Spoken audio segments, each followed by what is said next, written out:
ser periodista se enfrenta uno al prejuicio. Pero al mismo tiempo también lo asumo como un reto, porque fueron las lides a través de las cuales conocí a Sergio Belloso, a quien antes que escucharlo, lo leí, o lo leí escuchándolo, y forjándose así uno de los primeros entrecruces que me acercaron a él hace casi 30 años. Ese entrecruce, nada más y nada menos, que es Víctor Hugo. Y desde luego en esa evocación también entendí, gracias a Sergio, y cada que lo escucho lo confirmo, que antes que nada y después de todo, hombres y mujeres, estamos hechos de tiempo. De tiempo y todas las derivaciones inconmensurables que ésta tiene, para la que no tengo tiempo siquiera de enumerar algunas. Puedo decir, eso sí, que a propósito de Sergio, sin miedo a la nostalgia, me recuerdo cuando adolescente me daba pena mi propia niñez, porque creía que Chespirito era justamente la expresión de la música y jamás sabía que ahí estaba Beethoven. También recuerdo al Llanero Solitario y nunca supe que ahí estaba Strauss. Eran los tiempos también en los que yo creía que el mejor compositor del mundo era Gabilondo Soler. Todavía yo no conocía a Dios. Y digo no conocía a Dios porque exactamente varios de estos grandes escritores, como el antedicho, dijeron eso de Bach. Siempre todo nos conduce a Bach. Y en efecto, en esa persecución en la que somos dueños de nuestras palabras, pero no de nuestro destino, poco a poco fui entendiendo que los retos de un infante no eran los mismos que se planteaba Ludwig von Beethoven cuando él quería ser como Mozart o como el propio Bach.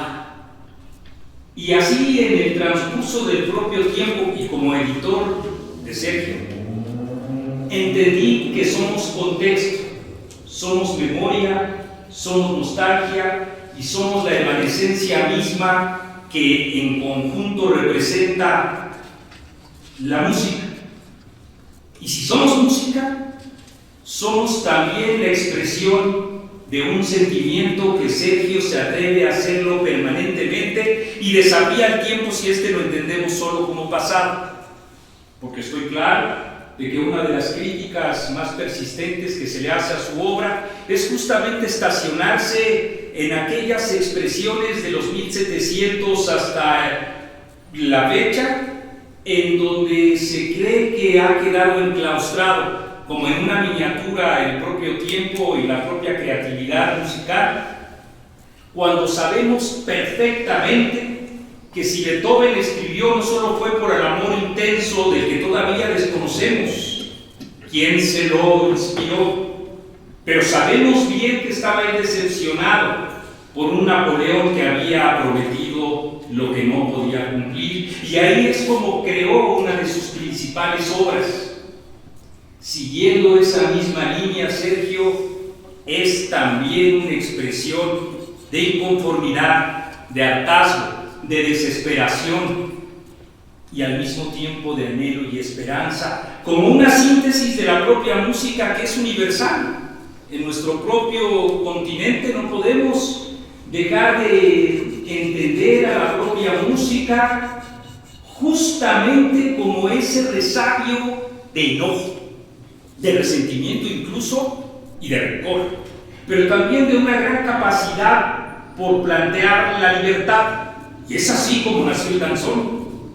y es así como nació la guaracha, y es así como también nació y fui comprendiendo yo a través de mi adolescencia el propio, y eso es fundamental, tango, ese tango que hizo enojar a tantas iglesias y religiones, más aún cuando la bailaba Carmen Valencia La Tórtola, con las mallas y el cuerpo desnudo expresando su liberación. Ya para ese momento yo sabía que el bolero de Raquel era simple y sencillamente una reminiscencia de un hombre que trabajó en una cantina que se llama El Gallo de Oro y que se llamó también Cantinflas. Y fue entendiendo que la música es universal y que corresponde a cada una de estas nuestras latitudes, y hay que decirlo junto a Marx, pero si no quieren que pronuncie nombres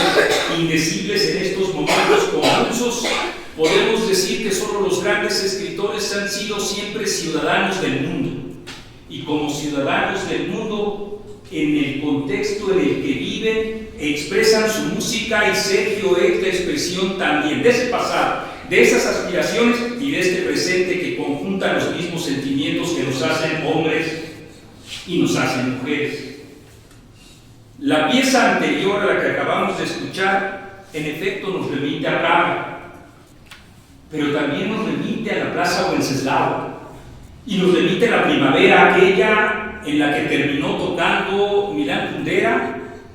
en un pequeño café, justamente en un pequeño café,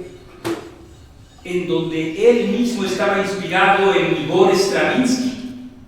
otro ciudadano del mundo que comenzó en la Rusia en 1910 para irse a Francia como Victor Hugo, para establecer ahí sus propias expectativas de libertad. Y vaya que fue un ciudadano del mundo que terminó justamente ahí, en Nueva York, tocando jazz, el mismo jazz que tocaba Milán Kundera cuando le habían querido cercenar sus palabras de libertad en contra justamente de la opresión. Y eso es Sergio, un bueno, como justamente El pájaro de fuego de Stravinsky, que nos hace pensar en salir de una jaula y expresar nuestros sentimientos desafiando a lo que sea, entre otros al propio tiempo, a nuestra propia nostalgia y a nuestros propios sentimientos. Muchas gracias.